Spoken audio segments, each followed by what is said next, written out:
The present book summary. ये book में बताए गए हैं वर्तमान के बारे में था आवो जाने की कोशिश करथन कि वर्तमान के मतलब का होथे।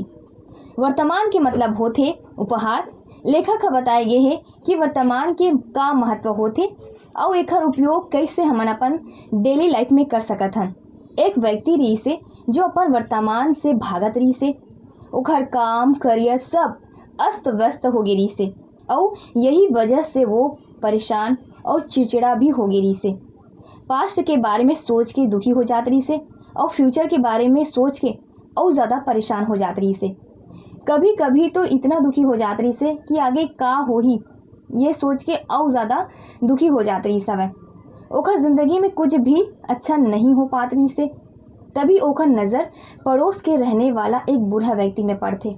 वो बूढ़ा हर वक्त खुश रहत रही से। जब वो व्यक्ति ला पता चलते कि बूढ़ा व्यक्ति बहुत खुश रही सब, तो बूढ़ा व्यक्ति के पास जाते और ओखर से पूछते कि ते इतना खुश कैसे रह लेथस, मोला भी खुश रहना है, मोला उपाय बता ताकि मैं भी अपन लाइफ में खुशनुमा होकर जी सकूं। तो बूढ़ा व्यक्ति कहते कि मोर पास वर्तमान के उपहार है। हाँ, वैसे नहीं है कि सिर्फ मोर पास ही वर्तमान के उपहार है, तो पास भी वर्तमान के उपहार है। हाँ, लेकिन एक बात है, तोला वो उपहार ला ढूंढे ला पड़ी। वो व्यक्ति है मतलब जो युवा व्यक्ति रहते वो अपन घर आते और वो वर्तमान के उपहार ला ढूंढे के कोशिश करते, लेकिन वो व्यक्ति ला मिल नहीं पाए।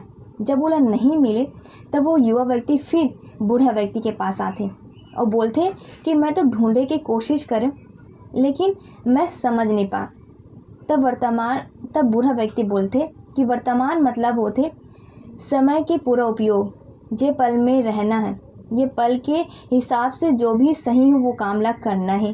वर्तमान के अर्थ है जो समय के उपहार है, जो आप ला मिले है समय ओकर उपयोग करना है। और जो व्यक्ति मन एकर उपयोग करना सीख जाते वो लाइफ में बहुत ही ज़्यादा खुश घलो रहते। युवक ये चीज़ ला अपन लाइफ में उतारना चालू कर देते और धीरे धीरे वो जो लड़का के चेहरा में एक नूर आना चालू हो जाते।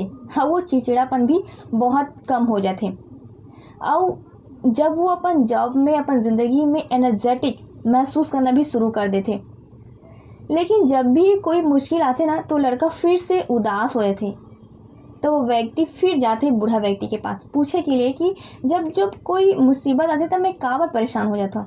तब बूढ़ा व्यक्ति बोलते कि अगर ते हम मतलब मुश्किल परिस्थिति में परेशान हो जाता तब वहाँ पे एक काम करे कर कि लाइफ में जो अच्छा चीज़ हो है तो ज़िंदगी में वो चीज़ ला वो समय ध्यान रखेगा, याद करेगा, तो लाइफ में सब कुछ सही हो जाही। अब लड़का ये चीज़ फिर अपन लाइफ में उतारे के कोशिश करते और उतारते भी, ओकर वजह से अपन लाइफ में वो ग्रो भी कर पाते। फिर अचानक से एक दिन वो लड़का पता चलते कि जो बूढ़ा व्यक्ति रही से अब वो दुनिया में नहीं है। ये बात ला सुन के जो युवा व्यक्ति रही थे वो बहुत ज़्यादा निराश हो जाते। खबर की एक जन तो एक व्यक्ति रही से जो पर मन के प्रॉब्लम ला बताए और हल वो व्यक्ति से मिले, लेकिन अब वही व्यक्ति नहीं है। तब अब जो युवा व्यक्ति रही थे वो बूढ़ा व्यक्ति के बात ला जो बताए रही सब ओकर बारे में फिर से वो सोचते। तो ओला सीखे बर मिलते पहला चीज़ कि हमारा वर्तमान में जीना है और वर्तमान में ही खुश रहना है, ना कि हमारा भविष्य के बारे में चिंता करना है, ना अतीत के बारे में। और दूसरा वाला सीखे मिलिस कि जब भी हमारे लाइफ में कुछ मुश्किल स्थिति आई तो वो स्थिति में हमारे लाइफ में जो अच्छा चीज़ हो है वो चीज़ ला याद करना है। अब लड़का ये दोनों चीज़ ला लेके अपन लाइफ में आगे बढ़ते और खुश घलो रही थे। जय जोहार।